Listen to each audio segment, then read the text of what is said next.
ओम शांति। ब्राह्मण अर्थात जन्मते ही तिलक, ताज और तख्तधारी। आज बाप दादा अपने चारों ओर के श्रेष्ठ ब्राह्मण आत्माओं को देख रहे हैं। ब्राह्मण अर्थात ब्रह्मा मुख वंशावली। हर ब्राह्मण आत्मा के भाग्य को देख बाप दादा भी हर्षित होते हैं। हर ब्राह्मण आत्मा को जन्मते ही स्वयं ब्रह्मा बाप द्वारा मस्तक में स्मृति का तिलक लगता है। स्वयं भगवान तिलकधारी बनाते हैं। साथ साथ हर ब्राह्मण आत्मा को पवित्रता के महामंत्र द्वारा लाइट का ताज धारण कराते हैं और साथ साथ हर ब्राह्मण आत्मा को विश्व कल्याणकारी आत्मा बनाए जिम्मेवारी का ताज धारण कराते हैं। डबल ताज है और भगवान स्वयं अपने दिल तख्त नशीन बनाते हैं। तो जन्मते ही तिलक, ताज और तख्तधारी बन जाते हैं। ऐसा श्रेष्ठ भाग्य सारे कल्प में कोई आत्मा का नहीं हो सकता। तो इतने श्रेष्ठ भाग्य की स्मृति रहती है कि हम ब्राह्मण जन्मते ही ऐसे भाग्यवान बनते हैं। आप ब्राह्मणों की निशानी दुनिया वालों ने कृष्ण रूप में दिखा दी है, लेकिन वह विश्व का राजकुमार है, इसलिए राज्य की निशानी तिलक, ताज, तख्त देते हैं। फिर भी उसको छोटेपन में तिलक, ताज, तख्त नहीं मिलता, लेकिन आप ब्राह्मणों को तिलक, ताज और तख्त तीनों ही प्राप्त होते हैं। परमात्मा बाप द्वारा यह तीनों प्राप्तियां होना यह सिर्फ ब्राह्मणों के भाग्य में है। तो बाप दादा देख रहे थे कि मेरे बच्चों का कितना बड़ा भाग्य का सितारा हर एक के मस्तक पर चमक रहा है। यह भाग्य का सितारा विचित्र सितारा है।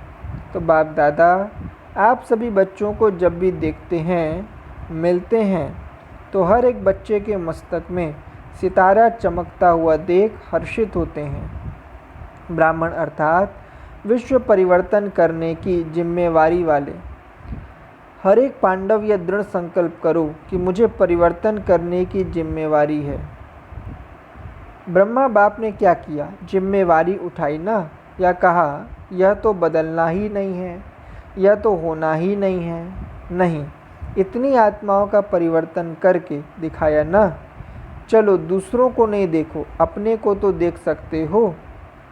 आपका परिवर्तन तो किया, या आपकी कमजोरियां देखी? नहीं देखी। इसमें ऐसे नहीं समझो यह तो बड़ों की जिम्मेवारी है, हम तो डायरेक्शन पर चलने वाले हैं। नहीं, स्व परिवर्तन से सर्व के संबंध संपर्क में परिवर्तन लाने की जिम्मेवारी हर छोटे बड़े की है। जब बाप दादा पूछते हैं क्या बनेंगे, तो सभी क्या कहते हैं? विश्व राजन बनेंगे। छोटा मोटा भी नहीं, विश्व महाराजा बनेंगे। तो जब विश्व महाराजा बनने की जिम्मेवारी है, तो संबंध संपर्क में परिवर्तन करने की जिम्मेवारी नहीं है। हर एक आत्मा बाप की पालना का रिटर्न परिवर्तन करने में जिम्मेवार है, सहयोगी है। तो पालना लेना उसका रिटर्न है। बाप समान पालना देना। इसमें छोटे नहीं बनो, इसमें हर एक बड़ा है। चाहे 1 साल वाला भी है तो भी जिम्मेवार है। चलो कहाँ झुकना भी पड़े, क्या ब्रह्मा बाप को झुकना नहीं पड़ा? विरोध नहीं देखा? सबसे ज़्यादा गाली तो ब्रह्मा बाप ने खाई। अपोजिशन सबसे बड़ा ब्रह्मा बाप ने देखा।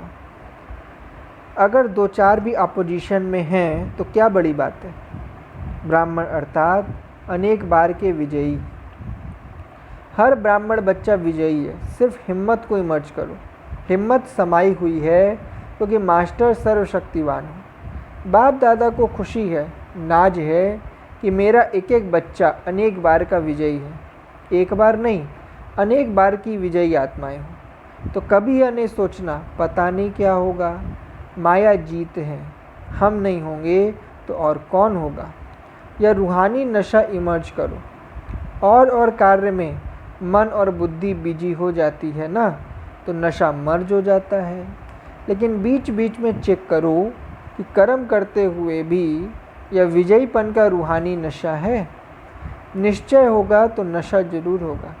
निश्चय की निशानी नशा है, और नशा है तो अवश्य निश्चय है। दोनों का संबंध है। ब्राह्मण अर्थात अमर भाग्यवान। आज त्रिमूर्ति शिव बाप अपने अति प्यारे प्यारे मीठे मीठे शालिग्राम बच्चों से मिलने आए हैं। बाप दादा इतने सब बच्चों को, शालिग्रामों को देख यही खुशी के गीत दिल में गाते हैं कि वाह सकी लदे बच्चे वाह, वाह लाडले बच्चे वाह, वाह अलौकिक जन्म, अलौकिक बर्थडे मनाने वाले वाह। तो बाप दादा हर बच्चे के लिए वाह वाह का गीत गा रहे हैं, क्योंकि इतनी सारी विश्व की आत्माओं में से कितने थोड़े से आप बच्चे ऐसे पद्मा पदम भाग्यवान बने हो और आगे भी भाग्यवान रहेंगे।